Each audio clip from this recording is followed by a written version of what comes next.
Hello everyone, my name is Pankaj Bansal and today I will be solving the mathematical part of class 10th MDSAT 2024. So let's start. So the first question given is HCF of first 100 natural numbers. We know HCF is highest common factor and natural numbers start from 1. So 1, 2, 3, 4 and up to 100. These all are natural numbers. And we all know factor of 1 is 1, factor of 2 is 1 and 2, factor of 3 is 1, and we can see the common factor here is only 1. So highest common factor will be 1. So answer to this question is A, which is 1. Moving on to next question. The next question given is if one zero of the quadratic equation x square plus 2x plus k is 1, then we need to find the other zero. तो equation हमें given है x square plus 2x plus k और इसका एक zero मान लेते हैं। एक जीरो क्या है इसका अल्फा, जो कि किसके इक्वल है 1 के इक्वल। अभी हमें फाइंड करना है, मान लेते हैं दूसरा जो इसका जीरोस है वो बीटा मान लेते हैं, तो बीटा की वैल्यू हमें फाइंड करनी है। We know alpha plus beta is equal to minus b upon a. So putting the values, alpha value is 1 plus beta. Okay, so in this equation b is 2, so minus of 2 and value of a is 1. Solving this, 1 plus beta is equal to minus 2, beta is equal to minus 2 minus 1, which gives minus 3. So the other zero of this equation will be minus 3. So answer is D. Okay, moving on to next question. Next question is discriminant of the quadratic polynomial x square minus 1 is. So equation जो है वो है x square minus 1. अगर इसको हम compare करें general form से, general form होती है ax square plus bx plus c. अगर इससे कंपेयर करें तो हमें पता चलेगा x a की जो वैल्यू है वो 1 है, b x की टर्म यहाँ पे नहीं है तो b की value 0 and c is equal to minus 1. So we need to find discriminant. We know discriminant is equal to b square minus 4ac. If we put all these values in this equation, b is 0, 0 square minus 4 times 1 times c is minus 1. Solving this we get 4. So discriminant of the given polynomial will be d is equal to 4. So correct option is C. Okay. Okay, the next question is the number of zeros of a quadratic polynomial. This is straightforward question. We know quadratic polynomial has maximum 2 roots. It can be 2 roots, it can be 1 root, or it can be no real roots. So answer to this question will be at most 2. ज़्यादा से ज़्यादा 2 roots हो सकते हैं किसी भी quadratic polynomial के. Okay.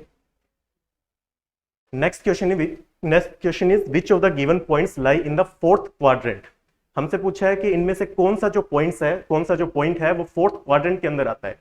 तो कोऑर्डिनेट सिस्टम बनाएंगे. ये है प्लस एक्स, ये है प्लस वाई, ये है माइनस एक्स, ये है minus y. So every point in this coordinate system is of the form x comma Y.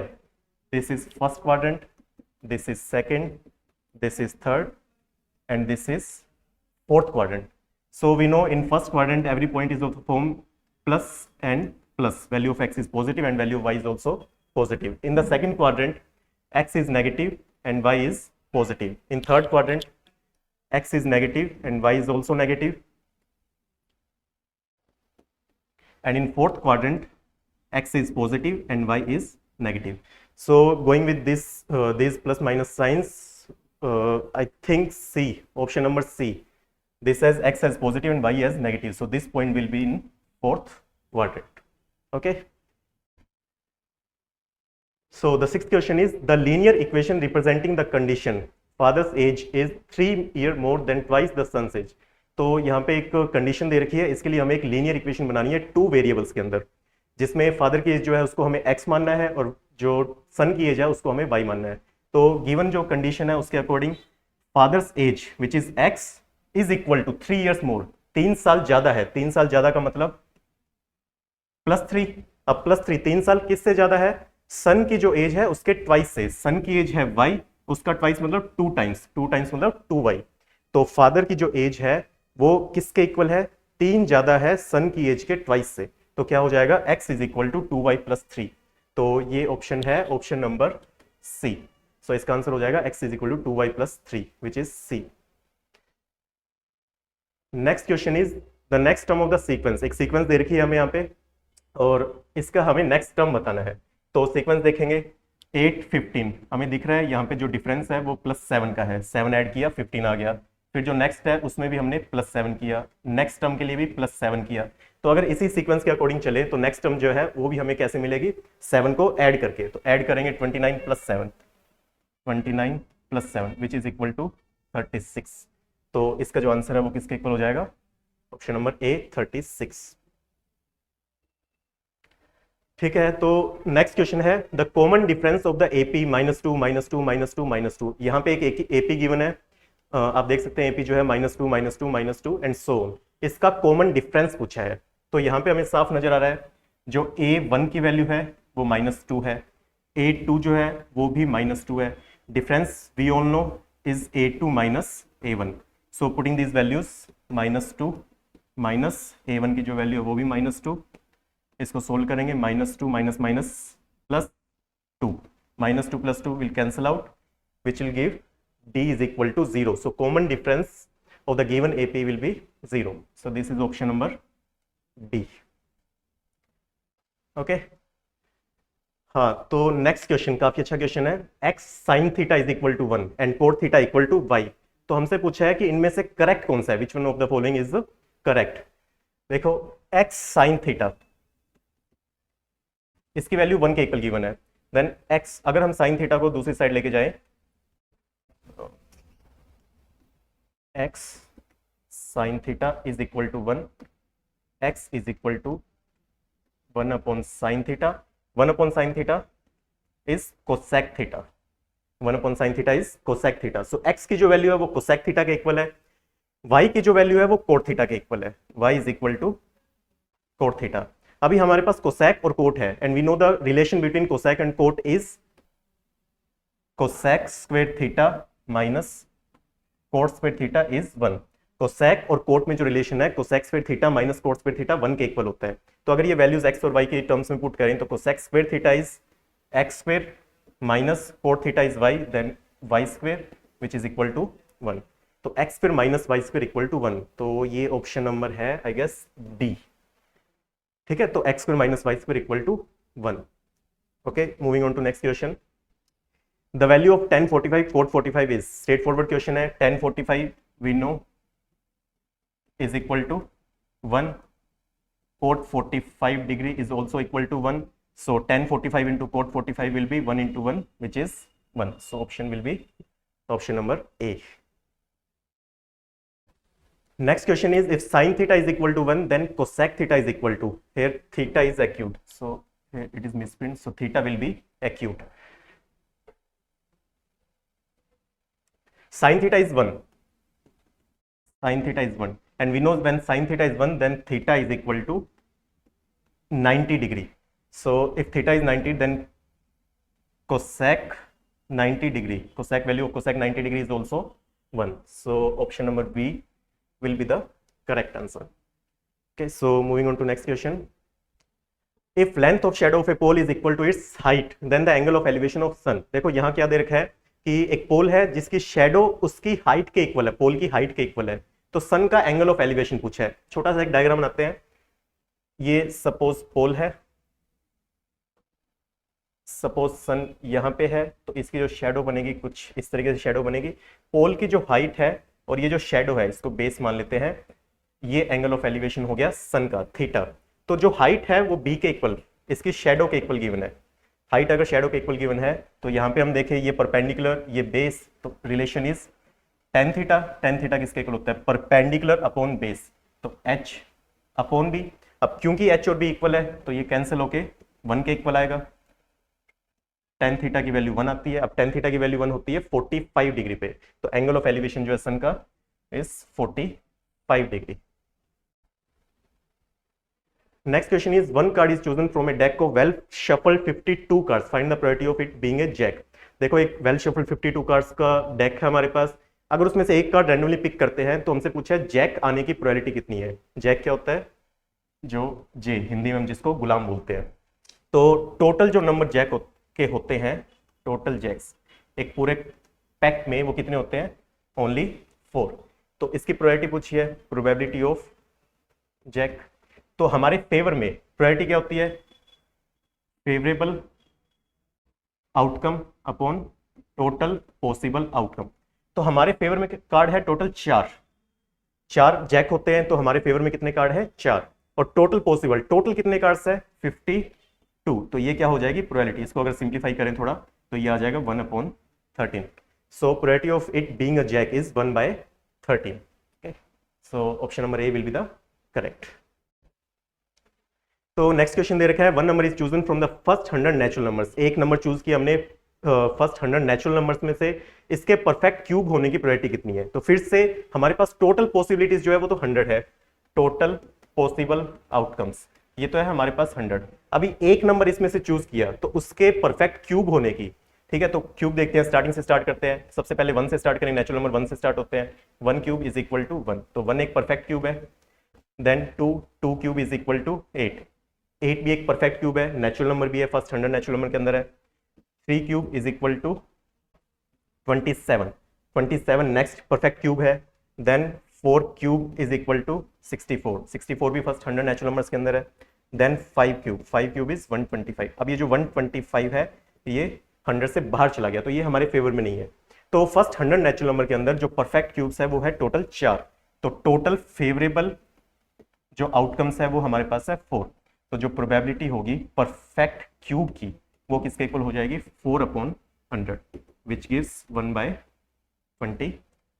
So option number c will be the correct answer. Okay, moving on to next question. The distance of the point 2, -3 from x axis से 2, -3 की distance पूछी है।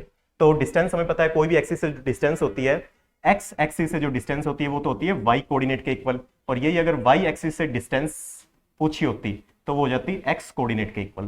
तो यहाँ पे x axis से पूछी है, वाई कोऑर्डिनेट के इक्वल होगी। वाई कोऑर्डिनेट है -3, हमें पता है डिस्टेंस हमेशा पॉजिटिव होती है, तो जो डिस्टेंस है वो किसके इक्वल हो जाएगी? +3। यही अगर वाई एक्सिस से पूछा होता तो डिस्टेंस हो जाती 2 के इक्वल। ठीक है, तो इसका आंसर हो जाएगा option number c 3। Moving on to next question. Find the value of a if b a,13 is midpoint of the line joining the points a 1,8 and c 5,18। हमें यहाँ पे a की वैल्यू फाइंड करनी है। a और c दो points है, उनका जो मिड पॉइंट है वो b के इक्वल गिवन है। तो एक छोटा सा इसके लिए भी डायग्राम ड्रॉ करेंगे, एक लाइन ड्रॉ करेंगे। ये पॉइंट a है, सपोज ये पॉइंट c है और इसका जो मिड पॉइंट है वो b है। a के जो कोऑर्डिनेट्स है वो है 1,8, b c के जो कोऑर्डिनेट्स है वो है 5,18 and coordinates of B are A and 13। तो B क्योंकि मिड पॉइंट है तो हम फॉर्मूला यूज कर सकते हैं x is equal to x1 plus x2 upon 2। अब x जो है वो किसके इक्वल है? A के equal. x1 is equal to 1, x2 is equal to 5 upon 2, 1 + 5 is 6 upon 2 is 3। So value of A will be 3। तो इसका आंसर हो जाएगा A is equal to 3। ठीक है, next question is a circle of radius 5 centimetre has its centre at origin. एक circle है जिसका centre origin पे है और उसका रेडियस जो है वो 5 सेंटीमीटर है। तो पूछा है इनमें से कौन सा पॉइंट सर्कल के अंदर लाई करता है, which of the following points lie inside the circle. इसके लिए भी एक डायग्राम ड्रॉ करेंगे। ये आपके पास कोऑर्डिनेट सिस्टम है, ये सर्कल हो गया, ये इसका सेंटर है 0,0। इसका जो रेडियस है वो हमें गिवन है 5 सेंटीमीटर। ठीक है, अभी तुमसे पूछा है कि इनमें से कौन सा पॉइंट इस सर्कल के अंदर लाई करेगा। अगर कोई भी पॉइंट इस सर्कल के अंदर आता है तो सेंटर, ये ओरिजिन से जो इसकी डिस्टेंस है वो हमेशा, ये जो डिस्टेंस d है ये हमेशा रेडियस से कम होगी। अगर वो पॉइंट सर्कल के बाहर है तो डिस्टेंस रेडियस से ज्यादा होगी, और अगर वो पॉइंट सर्कल के ऊपर एग्जिस्ट करता है तो जो डिस्टेंस है वो r के इक्वल होगी। हमसे पूछा है अंदर, तो इन चारों में से किसकी डिस्टेंस ओरिजिन से जो है वो रेडियस से कम होगी, ये देखना है हमने। ठीक है, तो रेडियस से कम देखेंगे। अगर इन चारों की डिस्टेंस निकाले ओरिजिन से, तो ओरिजिन से हमें डिस्टेंस का फॉर्मूला पता है। डिस्टेंस का जो फॉर्मूला होता है x² + y²। जो ओरिजिन से डिस्टेंस है उसका फॉर्मूला होता है x² + y²। अगर हम इन चारों ऑप्शन को इनमें पुट करके देखें तो हम देखेंगे जो ऑप्शन नंबर डी है उसकी वैल्यू पुट करके देखते हैं एक बार। d is equal to 2 square plus 4 square, 2 square is 4, 4 square is 16 which is equal to √20। अब जो √20 है वो क्या है, 5 से छोटा है, विच इज लेस देन 5। सो ये जो ऑप्शन है ये इसका करेक्ट आंसर हो जाएगा, क्योंकि रेडियस से छोटा होना चाहिए और ये जो पॉइंट है ये सर्कल के अंदर लाई करेगा। तो option number d will be the correct answer. Okay, moving on to next question. Next question is a quadratic polynomial whose sum of zeros is 5 and product of zeros is 0। देखो क्या दे रखा है, एक क्वाड्रेटिक पोलिनोमियल पूछा है जिसमें सम of zeros दे रखा है 5 और प्रोडक्ट ऑफ जीरोस दे रखा है 0। सम ऑफ जीरोस होता है alpha plus beta which is equal to 5 and alpha into beta, product is equal to 0। अब कोई भी क्वाड्रेटिक पोलिनोमियल जो होता है वो किस फॉर्म में होता है, x square minus alpha plus beta into x plus alpha beta. तो अगर ये वैल्यूज इसमें पुट करें, x square minus alpha plus beta is equal to 5,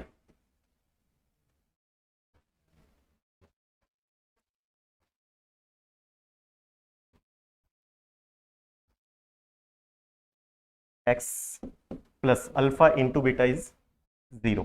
So solving this, x square minus 5x. So this will be the quadratic polynomial.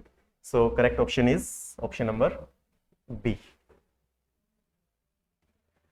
Next question is the number of tangents that can be drawn from a point outside circle. बिल्कुल straight forward question है। एक circle से बाहर एक point से एक circle पे कितने टेंजेंट्स ड्रॉ कर सकते हैं। ये सर्कल है, ये कोई भी एक आउटसाइड पॉइंट है, यहां से कितने टेंजेंट हो सकते हैं, एक टेंजेंट ये बना, एक टेंजेंट ये बना, सिर्फ 2 टेंजेंट पॉसिबल है, तो इसका आंसर हो जाएगा ऑप्शन नंबर सी। यही पॉइंट अगर सर्कल के ऊपर होता तो यहां से सिर्फ एक टेंजेंट बनता, सर्कल के अंदर होता तो कोई भी टेंजेंट नहीं बन पाता इस पे, ठीक है। तो सर्कल के बाहर एक पॉइंट है, we can draw 2 tangents from that point. Okay, next question is a letter is chosen at random from English alphabets, then the probability that it precedes G। देखो क्या मतलब हुआ, इंग्लिश अल्फाबेट्स में से टोटल इंग्लिश अल्फाबेट्स होते हैं 26, उनमें से हमने कोई भी एक रैंडमली एक अल्फाबेट चूज किया, तो पूछा है कि जी से इसके पहले आने की प्रोबेबिलिटी क्या है। तो जी से पहले कौन कौन से आते हैं, A B C D E and F, तो टोटल हो गए 6। ये 6 हमारे फेवर में, क्योंकि ये जी से पहले आते हैं। तो प्रोबेबिलिटी फाइंड करनी है, तो प्रोबेबिलिटी किसके इक्वल हो जाएगी, फेवरेबल जो है वो 6 है, टोटल जो है वो 26। इसको सोल्व करेंगे 3/30, तो करेक्ट हो जाएगा इसका option number. So the next question is, if alpha and betas are zeros of the polynomial x square minus 6x plus 3, then find the value of 1 upon alpha plus 1 upon beta। Alpha और beta zeros दे रखे हैं इसके, तो हमें 1 upon alpha plus 1 upon beta की value find करनी है। तो कैसे फाइंड कर सकते हैं, 1 upon alpha plus 1 upon beta, इनका एलसीएम लेंगे, तो alpha beta upon alpha plus beta. यहाँ ध्यान देंगे, अल्फा प्लस बीटा जो है वो है sum of zeros, alpha into beta है प्रोडक्ट ऑफ जीरोस। हमें पता है सम ऑफ जीरोस जो होता है, अल्फा प्लस बीटा जो होता है वो होता है माइनस बी ओवर ए, और alpha into beta product of zeros होता है सी अपॉन ए, ठीक है। लास्ट क्वेश्चन में भी किया था ये। तो इन दोनों का फ्रैक्शन फाइंड करना हमने, तो फ्रैक्शन जो है इसमें अगर वैल्यूज पुट करेंगे यहाँ पे minus B over A divide by C over A to A cancel which gives minus B over C. अब इस इक्वेशन में यहाँ पे ए की जो वैल्यू है 1 है, बी की value -6, c is equal to 3। अगर ये वैल्यूज इसमें पुट करें, minus B is equal to -6 and c is equal to 3, minus minus plus 6 upon 3 which gives 2, ठीक है। तो correct option is option number C. Next question is the ratio volume of 2 spheres whose radius are in the ratio 1:2। 2 sphere है, sphere का radius जो है वो ratio दे रखा है हमें 1:2, तो उनके वॉल्यूम का रेशियो पूछा है, ठीक है। सिंपल क्वेश्चन है, हमें गिवन है R1 upon R2 which is equal to 1/2। We need to find V1 upon V2। We know V1 volume of sphere is 4/3 pi R cube, volume V2 will be 4/3 pi R2 cube, 4/3 cancel, pi to pi cancel, R1 upon R2 we can write it as whole cube and R1 upon R2 is given as 1/2, 1/2 cube is 1/8, so ratio will be 1:8, so correct option will be option number B. Next question, length of diagonal of a cube of side length A, straightforward question, we know diagonal of cube is under root 3a. So correct option will be D. Diagonal of cuboid is L square plus B square plus S square. So this is straightforward question. Next is the line 2x plus 3y equal to 0 passes through. 2x plus 3y equal to 0 ये जो line है एक linear equation दे रखी है हमें. तो linear equation है, एक लाइन की इक्वेशन है. ये जो लाइन है ये कौन से पॉइंट से पास होती है. अब एक लीनियर इक्वेशन टू वेरिएबल्स के अंदर जो होती है उसकी जनरल फॉर्म होती है ax plus by plus c equal to 0. यहाँ पे c की वैल्यू हम अगर चेक करें तो c की वैल्यू है 0. तो अगर c की वैल्यू कभी भी 0 होती है तो वो लाइन हमेशा कहां से पास होती है, ओरिजिन से. तो इसका जो करेक्ट ऑप्शन है वो हो जाएगा a 0,0. इसको हम ऐसे भी चेक कर सकते हैं, ये जो पॉइंट्स है इसमें पुट करके भी देख सकते हैं. कोई भी एक पॉइंट पुट करके देखें 0,0 अगर इसमें पुट करें तो ये सेटिस्फाई बिल्कुल करेगा. 2 into 0 is 0, 3 into 0 is 0 which is equal to 0. अगर कोई दूसरा पॉइंट पुट करके देखेंगे तो ये सेटिस्फाई नहीं करेगा. तो इसका करेक्ट ऑप्शन हो जाएगा option number A. Next question, the probability that Riya will come to school tomorrow is 0.99. the probability that she will not come to school tomorrow. देखो दे रखा है रिया जो है उसके स्कूल आने की प्रोबेबिलिटी 0.99 है. तो उसके स्कूल ना आने की प्रोबेबिलिटी कितनी होगी. जो इवेंट दे रखा है हमें वो है रिया स्कूल कल आएगी. तो इसकी प्रोबेबिलिटी दे रखी है 0.99. हमसे पूछा है रिया के कल स्कूल ना आने की. तो कॉम्प्लीमेंट्री इवेंट हो गया. पी ई बार पूछा है, हमें पता है P E plus P E bar जो होता है 1 के इक्वल. अब पीई की जो वैल्यू है वो है 0.99. पीई बार जो है वो हमसे पूछा है, इसको सोल्व करेंगे. सोल्व करने पे हमें इसकी जो वैल्यू है 1 माइनस 0.99 0.01. तो इसकी वैल्यू आ जाएगी 0.01. तो correct option is option number B. Next question दे रखा है which of the following can not be the probability of an event. इनमें से कौन सी जो है किसी इवेंट की प्रोबेबिलिटी नहीं हो सकती. प्रोबेबिलिटी मतलब चांसेस नहीं हो सकते, कोई भी चीज होने के चांसेस नहीं हो सकते. तो हमें पता है जो प्रोबेबिलिटी होती है किसी भी इवेंट की is always greater than equal to 0 and always less than equal to 1. जो प्रोबेबिलिटी होती है वो हमेशा 0 या 0 से बड़ी, 1 या 1 से छोटी होती है. तो इसके अकॉर्डिंग अगर हम जाए तो मिनिमम 0 हो सकता है, मैक्सिमम 1 हो सकता है. तो इन चार ऑप्शन में जो 1.1 है वो इसको सेटिस्फाई कर रहा है. 1.1 जो है वो 1 से बड़ा हो गया, it is greater than 1. So it can not be the probability of any event. So answer to question number 26 will be option number D 1.1. Next question is which of the following can be the probability of any event that is very much likely to happen. देखो अच्छा question है. इनमें से पूछा है कि कौन सी जो है किसी ऐसे इवेंट की प्रोबेबिलिटी हो सकती है जो मतलब काफी ज्यादा चांसेस है उसके होने के. तो काफी ज्यादा चांसेस होते हैं किसी इवेंट के होने के, तो वो उतना 1 के क्लोज पहुंचता है. पिछले क्वेश्चन में जो हमने लिखा था P E is always greater than equal to 0 less than equal to 1. तो मैक्सिमम 1 हो सकता है. अब इसने बोला है कि काफी ज्यादा चांसेस है, तो 1 के जो जितना क्लोज होगा उतने ही उसके ज्यादा चांसेस होंगे. तो 1 के सबसे क्लोज इनमें से वैल्यू है ऑप्शन नंबर डी 0.999. तो इसका आंसर हो जाएगा 27 का D. Next question is the angle subtended by minute hand in 10 minutes. Simple question है. हमें पता है 1 मिनट में जो मिनट हैंड है वो कितने डिग्री लेती है, 6 डिग्री. तो 10 मिनट के अंदर ये हो जाएगा 6 into 10 which is equal to 60 degree.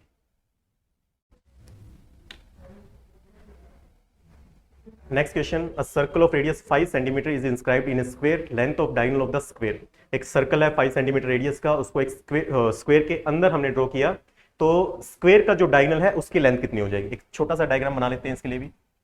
ये सर्कल है,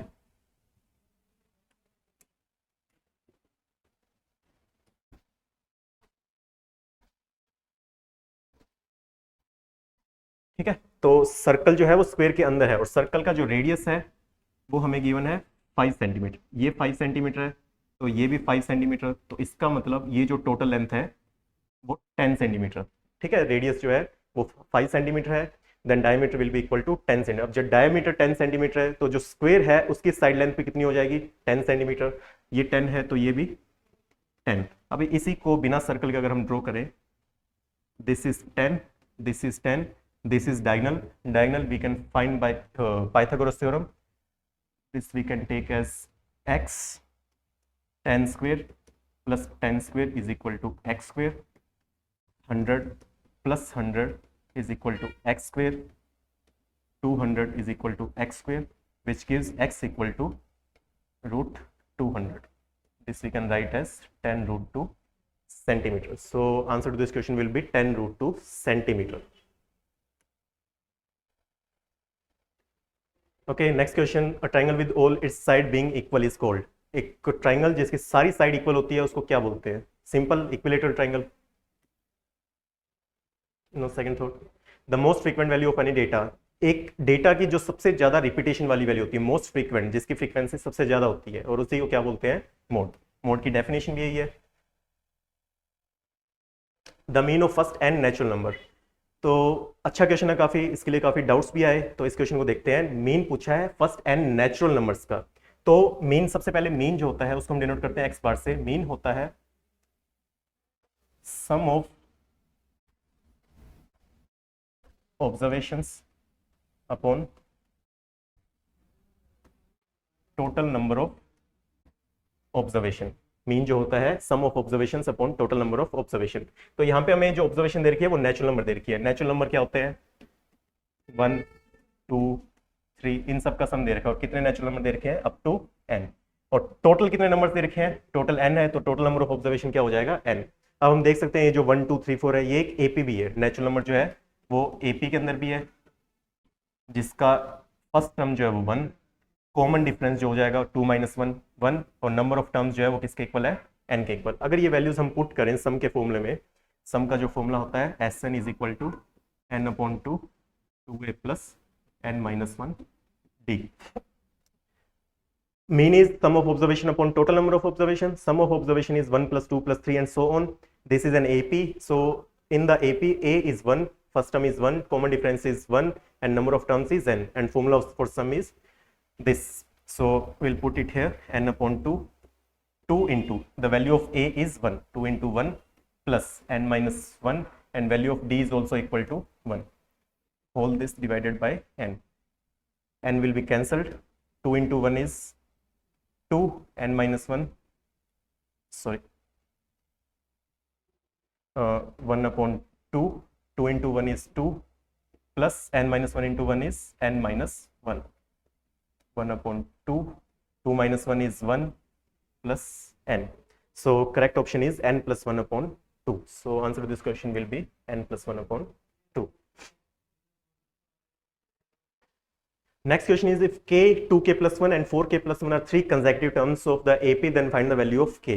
तीन टर्म दे रखी है, तीनों consecutive terms, लगातार continuous terms है एक AP की, तो हमें k की वैल्यू फाइंड करनी है। यहाँ पे हम यूज कर सकते हैं arithmetic mean A B C। अगर ये तीन टर्म AP के अंदर होती है तो जो अर्थमेटिक मीन होता है, मतलब B, वो किसके इक्वल होता है? A + C/2। तो सपोज ये A हो गया, ये जो है वो B हो गया, ये जो है वो C हो गया, ठीक है। तो ये सब वैल्यूज अगर इसमें पुट करें तो 2k + 1, A की जो वैल्यू है वो किसके इक्वल है? k के इक्वल। C जो है वो किसके इक्वल है? 4k + 1 upon 2। ये जो 2 है इधर मल्टीप्लाई होगा, 2 2 जा 4k, 2 into 1 2k + 4k, 5k + 1, take k to the this side and 1 to this side, 2 - 1, 5k - 4k, 1 is equal to k. So value of k will be equal to 1. So option number D is the correct answer. Next question is, if distance between the points 4, P and 1, 0 is 5, then find the value of P. दो point है, दो point के बीच में distance is given as 5, तो हमें find करनी है P की वैल्यू। तो डिस्टेंस फॉर्मूला यूज करेंगे। ये सपोज x1 y1 है, ये x2 y2 है। हमें पता है जो डिस्टेंस होती है उसका फॉर्मूला होता है x1 - x2 square plus y1 - y2 square. ये सारी वैल्यूज इसमें पुट करेंगे तो डिस्टेंस जो है वो हमारे पास x1 की वैल्यू है 4, x2 की वैल्यू है 1, 4 - 1 square, y1 is equal to p and y2 is equal to 0। ये जो डिस्टेंस है हमें गिवन है 5 के इक्वल। डिस्टेंस किसके इक्वल गिवन है? 5। अभी इधर रूट है तो हम दोनों साइड स्क्वायर कर सकते हैं। This square will cancel out this root. 4 - 1 is 3, 3 square is 9, p - 0 is p square is this thing, 5 square is 25, take 9 to the other side, so p square is equal to 16 and p will be equal to, if we take square to the other side, then we get a root with a plus minus sign, so plus minus 4 this will be the correct answer. So option number B, plus minus 4 is the correct answer. Okay, so the next question is find the value of k if the zeros of the polynomial x square plus kx plus 4 are equal. Equation दे रखी है, polynomial दे रखा है x plus के x plus 4, इसके दोनों roots equal है, तो हमें k की वैल्यू फाइंड करनी है. अब अगर इसके दोनों रूट्स इक्वल है तो हम डिस्क्रिमिनेंट वाला कॉन्सेप्ट यूज कर सकते हैं. If d which is equal to b square minus 4ac is 0, then roots are equal, real and equal. So we will put the values of a, b and c in this equation. Value of b is k, so k square minus 4, value of a is 1, value of a is coefficient of x square, and value of c is 4, c is constant, equal to 0. K square 4 4 just 16 equal to 0. K square is equal to 16, take square to the other side, it will become root with a plus minus sign, so k is equal to plus minus 4. So answer to this question is also equal to B. Okay, straightforward question. Which of the following is correct? You know 3 median is equal to mode plus 2 mean. This is the relation between mean, mode and median. 3 times median is equal to mode plus 2 times mean. So option number B is the right answer here. Okay, next question is sin theta is equal to A upon B, then tan theta is equal to. Okay, good question. Sin theta is given as A upon B. We know sin theta is perpendicular upon hypotenuse. If we draw a triangle and this is theta, then this will be perpendicular, this will be base, and this will be hypotenuse. So perpendicular is given as A, hypotenuse is given as B. Let us take base as C. So using Pythagoras theorem, we know A square plus C square is equal to B square. So C square will get as B square minus A square, and C as under root B square minus A square. Now we need to find the value of tan theta. Tan theta we all know is perpendicular upon base. So perpendicular is equal to, yes, A, and base is equal to base we just find out B square minus A square. So tan theta will be equal to A upon under root B square minus A square. So correct option I guess is option number C, A upon B square minus A square root. So moving on to next question. If sum of the quadratic polynomial kx square plus 2x plus 3k is equal to their product, then the value of k. Question में given है जो polynomial है के x square plus 2x plus 3k, इसके जो zeros के सम है और जो प्रोडक्ट ऑफ जीरोस है वो इक्वल दे रखे हैं. तो हमें पता है अल्फा प्लस बीटा जो होता है वो होता है sum, and product of zeros is alpha into beta. So according to the question, alpha plus beta is equal to alpha into beta. Alpha plus beta is minus b over a. Alpha into beta is c over a. Alpha into beta is minus b over a. Alpha into beta is c over a. We can cancel a to a. Now put the values. Minus value of b is 2 and value of c is 3k. Simplifying this, we get k is equal to minus 2 over 3. So value of k is minus 2 upon 3. So option number D is the correct answer. Moving on to next question. If x equal to minus 2 is a zero of the polynomial x square plus ax plus 2b and a plus b equal to 4, then the value of a. हमें given है equation, polynomial given है एक x square plus ax plus 2b, इसका एक zero जो है वो minus 2 है. a और b में एक रिलेशन b हमें दे रखा है, a plus b जो है वो 4 के इक्वल है. Then we need to find the value of a. So if x equal to minus 2 is a 0, then x square plus ax plus 2b. If we put x equal to minus 2 here, we'll get this equal to 0. So minus 2 square plus a into minus 2 plus 2b equal to 0. Minus 2 square is 4.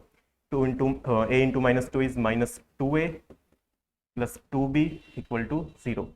So take a and b terms to the other side. 4 is equal to 2a minus 2b, take 2 as common, 4a minus b. So we get a minus b is equal to 4 upon 2, 2. So we get an equation in a and b, linear equation in a and b, which is a minus b equal to 2.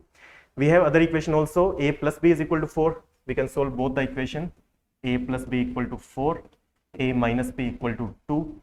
Solving this, adding this, b minus b cancel out, a plus a is 2a, 4 plus 2 is 6, a is equal to 6 upon 2, which is equal to 3. So correct option is option number C, 3. Okay. Next question, the ratio in which x-axis divides the line segment joining a 2, -3 and b 5, 6. This is question from NCERT booklet. So दो point given है a और b, x axis इन दोनों points को join करने वाली जो line है उसको किस रेशियो में डिवाइड करती है, ये पूछा हमसे. तो एक सिंपल सा डायग्राम बनाते हैं. a जो है 2, -3 एंड b जो है 5, 6. Suppose this is x axis जो है इसको किस रेशियो में, तो किस रेशियो में, k:1 में डिवाइड करती है. And we know every point on x-axis is of the form x, 0. So value of y here is 0. So we can use y coordinates to solve the question. We know y is equal to, if we use the section formula, y is equal to m1 y2 plus m2 y1 upon m1 plus m2. So putting all the values, value of y is equal to 0. m1 we can take as k, y2 is equal to 6, then m2 is equal to 1, y1 is equal to -3 upon m1 plus m2 is k plus 1. Solving this, k plus 1 is in divide, this will go here, k plus 1 times 0, 6 into k is 6k, 1 into -3 is -3, this will become 0, 6k -3 take to the other side, 6k. Solving this, we get k is equal to 3 upon 6. 3 upon 6 is 1/2. So the ratio will be 1:2. Correct option is option number